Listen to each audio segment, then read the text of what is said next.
Hi, baby boomer fans. We are Jackie and Janine, the Pfeiffer Sisters, and love to talk about the 1950s, inviting you to reminisce with us as we explore experiences of that decade. We chronicled the distinct memories of our childhood in our book, While the Windmill Watched, a slice of rural America in the 1950s, which takes you on a notably historic journey through that often forgotten decade. We also want to hear about your experiences during the 1950s. We will feature guests whose special stories of that decade will bring to mind magical moments of reflection, some with tears, some with smiles, but above all, a good dose of laughter. We would like you to chat with us as we bring to mind the sights and sounds so familiar to that time in history. Grab your favorite malt or Green River. Make sure you are wide awake and get ready to be inspired about the 1950s. Welcome to the 1950s Fun Chat. Welcome, everybody. We are so glad that you joined us again for episode 2 of the 1950s Fun Chat. Before we get started and introduce our new guest to you, we have a little business to take care of. We want you to look in the lower right-hand corner of your screen to that little red button that says subscribe on it. If you would be so kind to please click on that, it just helps us to grow our channel. And once you click on it, the red will disappear. So don't be alarmed by that. The next item we'd like to have you do is click on the like button. If you like this broadcast, and we certainly hope you do, that as well helps our channel to grow. So Jackie, now that we've covered this little business portion, who's our guest today? Good morning or good evening, depending upon when you're looking at this. Our first guest is LaVon Eblen of Atlantic, Iowa. She was born on September 11th, 1937 in Lexington, Nebraska, and raised in Northwest Iowa. LaVon, tell us more. Well, you made me think about when you're talking about the 50s. That's 10 years. And, I'm not really given this much thought, but thinking I was born when I was 12 in the 1950s, starting 1950. By the end of the 1950s, in 1959, I had started my first professional job. And everybody has big changes in 10 years, but I think that's a pretty big jump from being kind of a kid to being a young professional. So think about the changes you went through physically and mentally and growing in all that time. Absolutely, yes. Just thousands, I guess, of things. And like I say, everybody has these things, but it made me stop and think about the changes that have been made during that time. But before I go on to that, I want to go back a minute because I just saw your introduction and there's a picture of a wagon load of corn with somebody sitting up there. I don't know which one of you, which reminded me that when I was born, my father was in the state corn husking contest in Nebraska. He always said they trampled down his rows, so he didn't get first place, but he got second place and won a washing machine. So my mom, of course, was really happy because I was this new baby. So you know how memories are tripped? Well, that picture certainly tripped a memory of mine. How long did she have that washing machine? Oh, I have no idea, but they made them so they lasted then. Yes. Not like now, certainly. So I was in Primgar, Primghar. Got to tell that story because there's a silent H in there. And that was because they named the town with the last name initial of those first people. So it turned out to be Primgar. So if you look for it, you got to put that H in there. And it was the county seat of O'Brien County, which is in Northwest Iowa. I went to several schools before that time. Started out in country school for just a little bit, and then went to a very small school called Archer. And then we moved closer to Primgar. And I remember crying and crying because I had to move to a new school. Yes. Yeah. Did you have special friends in your first school? Or Oh, that yes, you're missing? yes, yes. And just what a change that is from the teachers and your home and just everything that's happening together. And I know I've heard other people say their kids cry and cry when they have to change. But so that's a typical emotional reaction. But got along well in my new school. And, I don't remember many of the teachers. My husband could remember every teacher he had from kindergarten on. I don't remember many, but I remember Miss Pike. And she would have been early on, like in 6th and 7th grade. And she was single. She had been in the military. And one of the things that she made us do was if we talked out of turn, she had us clip together paper towels and cover up our mouths. And I don't remember if she changed those paper towels between people or not. But isn't it strange the things that you do remember? And I don't remember talking a lot, but I know I had to wear that paper towel several times. So did that method stop the whispering in the room? Nah, I don't think it was very effective. And going to then high school, this is really jumping ahead. And I never got called into the principal's office, but I had friends in my class who did.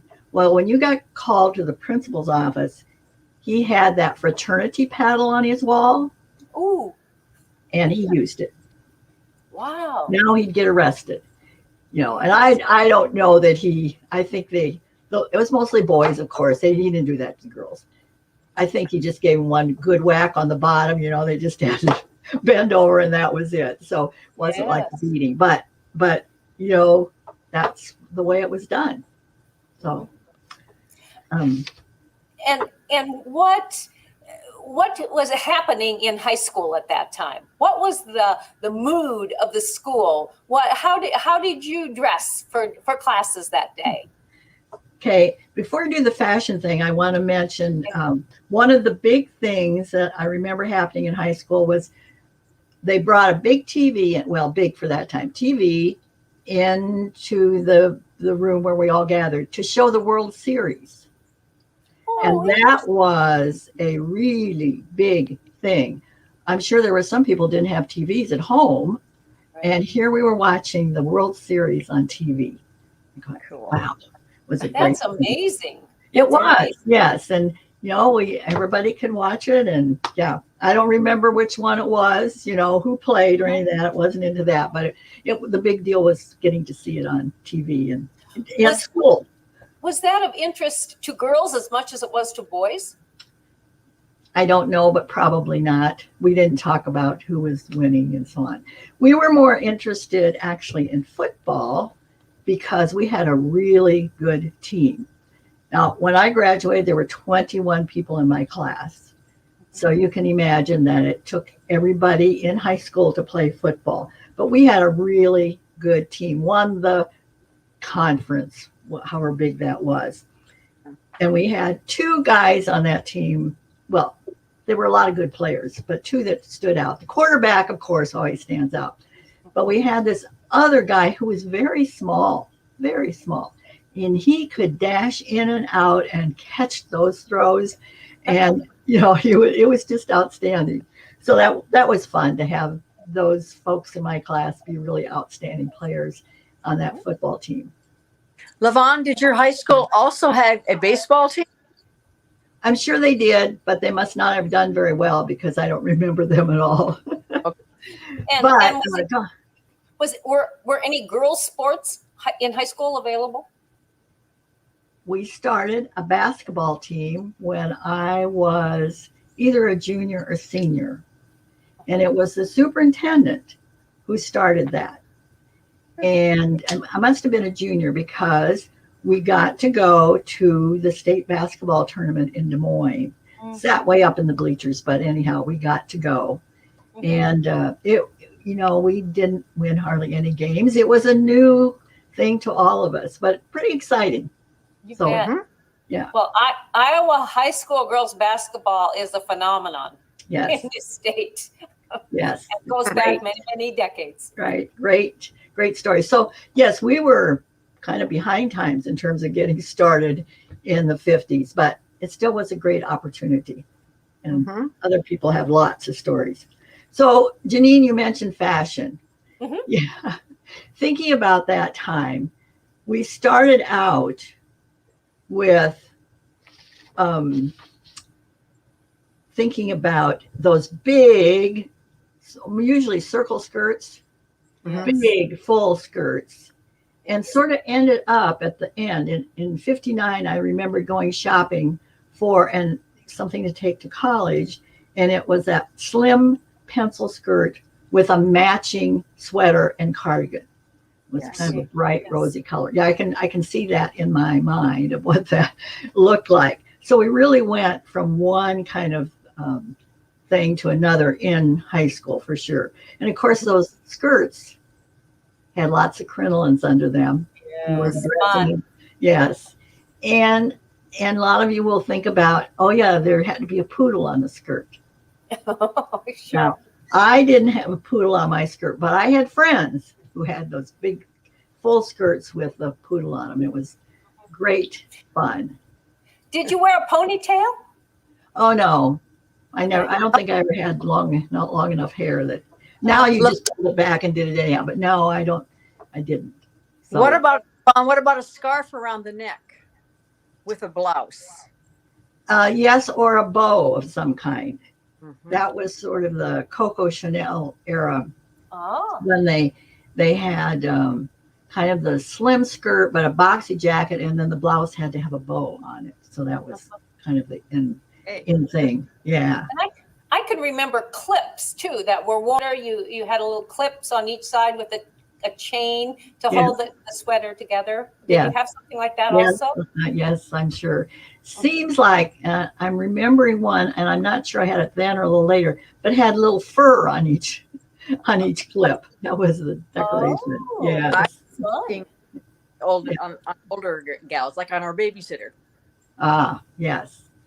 So one of the other things that I remember about clothing at that time was I needed a new winter coat. So my mother and I went shopping, and I found this purple, but it wasn't bright, but it was kind of a deep purple storm coat. We didn't call them trench coats, storm coat. You remember storm coats? And it had a big gray mouton fur collar. And I wanted that so badly. And she bought it for me. And I think my dad was a little unhappy because it was pretty expensive. But I tell you what, I wore that for a number of years. And then I remember my mother wearing it out to do chores. So that coat got its money's worth for sure. But yeah, it's so strange. But this is what you're all about, is how one idea or one sight just triggers a whole lot of memories. Yes. And that's when I was reading your book, that's what happened. Things that you're ready to go, oh yeah, now I remember such and such. Yes. So that's one of the great things about your book. And as you mentioned, laughing and crying, and I did both as I read your book. So it's a really fun thing to do, to kind of stir up all those memories that you had. Thank you. Yes. And did you ever have any garments made out of feed sack or flour sack? Yes. I think I made a skirt. I'm not sure of other things, but what I remember is making a pair of pajamas for my sister. She was born when I was 15, so she was just a baby. And the only thing I think I had to buy buttons to put on it. And it was quite complicated. I mean, there was a lot of top stitching and all this sort of thing. And I got a white ribbon. Oh, dear. Things I'll never forget, because I had put too much work in on this feed sack garment. Oh, you're kidding. Well, that was a good comment. Yeah, too much work for this fabric. Oh. Yeah. So, did your mom have a button box? I don't remember that she did. My mom was not a sewer. Okay. And so I started sewing she made arrangements for me to drop off the school bus at a neighbor. And she's the one who got me started sewing. And the first project I remember doing with her was quite complicated skirt that had a kind of a fitted waistband and had a zipper in the back. All these things that we started with, I'm going, I don't even remember learning to use the sewing machine, but I certainly had to do that before I could do this complicated project. And as I continued, clothing was my favorite project. When I looked at, I have to show you this. So you're talking about being in 4-H. Now I'm switching to 4-H. Yes. Okay. That was my favorite project. And when I looked in my few record books I have, that's where I had the longest list of things that I did.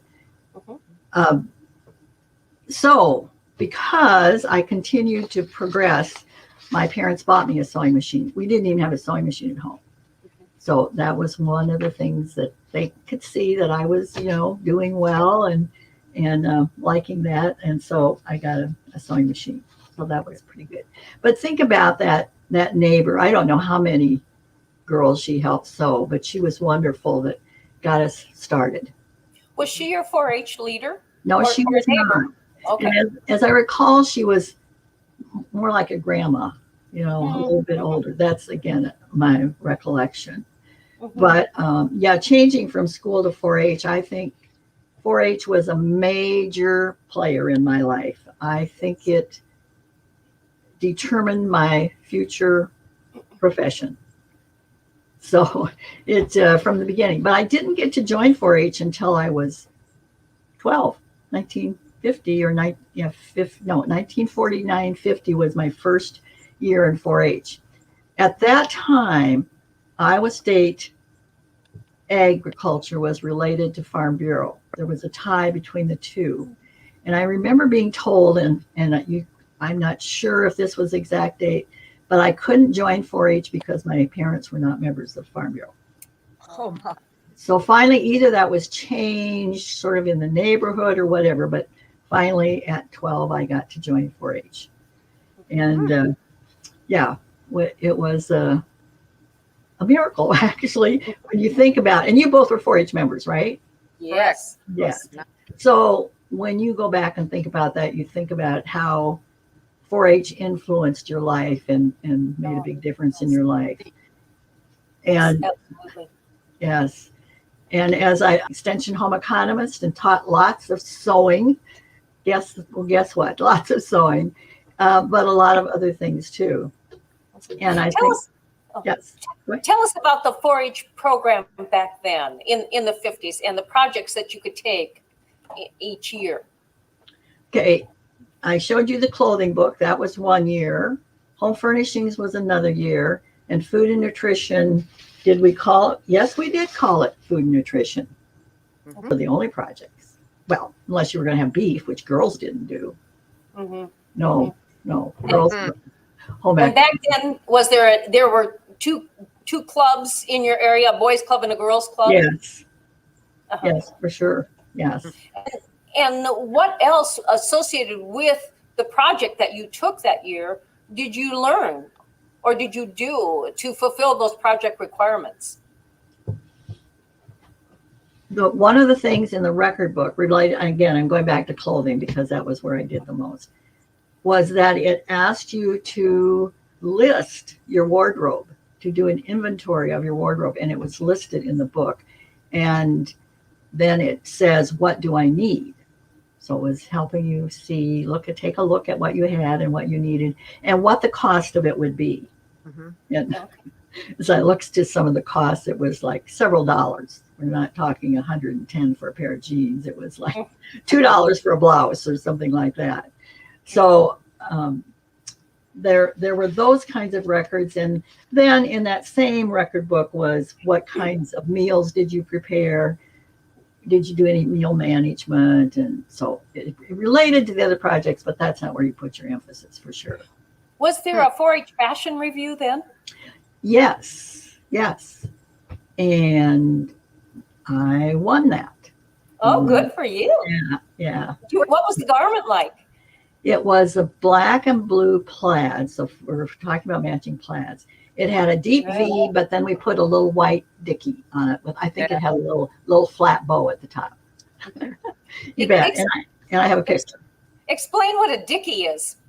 Oh, well, that's kind of your filler in. You could call my top a dicky if it were attached to this little jacket, because it was a part of the garment. But you could remove it, but it had to fill that space. I don't know how else to explain it, but you probably could have worn it with something else also under another. And then how did you accessorize your garment? Not much. I don't remember having any accessories other than, regular shoes. But yeah. And then everything in Fashion Review was good grooming. They looked at your underclothes as well as, you had to take your dress off, and they looked at you in your underclothes, and those were judged as well as the garment you made. Interesting. That is surprising. Yes. That wouldn't happen these days either, would it? No. Times So let's say did you ever make a suit and then you accessorize fully with a hat and gloves and matching purse and all that? Eventually, but not there. I did that when I was in college. I see. And yes. Never attempted anything that difficult when I was in high school. But LaVon, tell us about the fabrics that were available, the fiber contents back then, because that has broadened so much since the 50s. Yes. Mainly cotton. I don't even remember working with polyester, but there must have been cotton and polyester. And I noticed in my record book that I needed a new pair of slacks, and I said they would be rayon. Oh, okay. Yeah. Okay. So, So with wool at all? I don't think so. No. Okay. One of my major sewing projects that I always thought was really great, a neighboring town had a store that was promoting their fabric. And so I think we got a discount off, and it was a contest. They offered prizes, for the accomplishment. And I made, in light blue denim, a skirt with, I'm sure it had buttons down the front, a sleeveless blouse, and a pair of shorts. So this whole group. And I don't think I won first prize, but I won something because I won a big hat box that you could pack things into. Oh, okay. Yeah. And go ahead. Did you wear hats back then? No, I didn't. No. But what Jackie said just again reminds me, and that's beyond the 50s. But if you went on an airplane, you dressed, gloves, hat, heels, you were dressed like you were going someplace special. That's correct. Yes. Yeah. So or train travel back then. Yes, or even just going to town to get groceries or go shopping. We dressed up for it. We had our town clothes and our home clothes or our country clothes. Your chore clothes and your going to town clothes. Yes. Yes. Well, what about 4-H led you into your later profession in life? I think because I really enjoyed it, but I thought it was so important. What we were learning in 4-H was so important that everybody needed that opportunity to learn and be involved. And it turns out, of course, the project is not the only thing. It was a very important thing, obviously, but leadership was so important. And I'm glad I found these record books. I'm moving, and so I'm finding all these things. That I was elected as president of our club when I was 14. And so I'd only been in 4-H for 2 years. Yes. And my note in here is that was a very special moment. Like the president. Yes. Wonderful. Why was that special to you? Well, I'm not sure. All I wrote was it's special, but I'm sure that it really impressed me that I was 14. And by the way, we had started a new club. So a year before that. So that probably gave me more opportunities being in a new club. Mhm. And Yeah. really, I was yes, just, tell us about, can you remember approximately how many people were in the club? How many girls were in your club? no, I don't know. I'm sure it wasn't very large. I don't recall that it being very large. But one of the important things, and I related this to 4-Hers as I continued in my job. I judged a lot of things in 4-H and dress review and all that kind of stuff. And telling them this story that this would have been when I was in extension. For some reason, I was at Iowa State University in a dorm. And this student came down the steps and she said, "Oh, you're LaVon." I knew her from, I couldn't remember her at all. She said, "You were a big girl in 4-H when I was a little girl." Yes. I go, we don't realize at that age what impact we're having on other people. And so at the time I was an officer, I didn't know I was impacting other people. And that is still true today. Oh, we absolutely. have an impact in people's lives by our personality and our attitudes and our professions and how we treat people. Yes, it's long remembered. Sometimes Yes. those little things that sometimes make the big difference. Yes. The other thing in 4-H, I think, was public speaking. I'm guessing you both remember when you gave a talk or a presentation, a demonstration, and I have those recorded in my book. And how nervous you were and what a responsibility that was. And I did get to go to Spencer Fair. Now in Iowa State Fair is the big fair, but Spencer Fair in Northwest Iowa is a big fair also. And we never went to Iowa State Fair because we lived in Northwest Iowa. We went to Spencer Fair. Anyhow, another friend and I did a demonstration on taking care of your sweater so you get more wear out of it. And we washed sweaters, and anyhow, we were selected to go to the Spencer Fair, so that was a big deal. But and you were able to go then to Des Moines to State Fair? No, we didn't go to State Fair at all. Okay. No. Spencer Fair was it. How would you wash that sweater? Today, do you remember how that's done? Oh, well, we had a big pan of water and just, hand washed them and dipped them. And yeah. And I don't ask me all the details of what was in that demonstration, but it must have been okay because we got selected to go to Spencer Fair. And that was, like I say, a big deal because I had not been to the Iowa State Fair until I was in extension because Spencer Fair was it. And then were you more involved in the 4-H building at our state fairgrounds? Yes, I did some judging and of course helped transport and arrange exhibits, but mostly doing some judging in fashion review. That was, again, my favorite field. And we haven't mentioned community service. I don't remember that being a topic saying, oh, this is a really important thing for us to do. But we did activities that involved the community. And so that probably, even though I don't necessarily tie them together, I'm sure it did influence as I went into my profession of involving the community. When I started, it was families, girls, 4-H. And then extension grew to be more community minded and had specialists in community development. So I'm thinking that the basis for that was in my 4-H program. Certainly. Yeah. LaVon, we have about a minute to wrap up. What one memory of the 1950s, one pleasant or fun memory, pops into your mind that you'd like to share with our viewers? That's a really hard question, Janine. Sorry, that's a surprise one. Yes. Well, I think, growing up, but I guess because you asked that all of a sudden, I'm going to say my little sister being born. I mean, that was really special. There was a boy in my class who also was getting a baby sister or brother. And, that could be really embarrassing. Mm-hmm.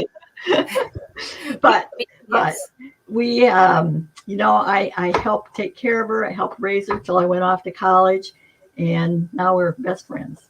So that was a really important event. When you talk about the embarrassing aspect, I was visiting with someone the other day who was born at the time her sister was 18 years old. And she said her sister was so embarrassed by that she ran away from home. Oh my goodness. She couldn't handle it. She came back, but still, just the thought process in her mind as far as their mom is pregnant. Well, my mother was very young, so maybe that helped. Okay. Yes. Well, LaVon, we thank you so much for being a part of our fun chat today. It's been just glorious to hear about some of your experiences in the 1950s. And Jackie, would you like to talk about next week? Well, I will say that invite everyone to join us next week when a new guest will speak about their experiences in the 1950s. Until then, let your mind wander to the swell time of poodle skirts, soda jerks, and cool cars. Be sure to click on the red subscribe button and the like button and tell your friends, even your relatives, about the 1950s Fun Chat. Join us live every Monday, 8 p.m. Central. If you can't join us at that time, listen to our YouTube program found at the 1950s Fun Chat. And just in case you would like to learn more about the Pfeiffer Sisters, you can explore the stories that we shared in our book, While the Windmill Watched, A Slice of Rural America in the 1950s. Our website, and it's by the same name as the book, whilethewindmillwatched.com, is loaded with information including how to treat yourself, friends, and family to your own personal copy. Remember the website, whilethewindmillwatched.com. We've had so much fun today and hope that you have as well. We'll see you next time on the 1950s Fun Chat. Bye-bye.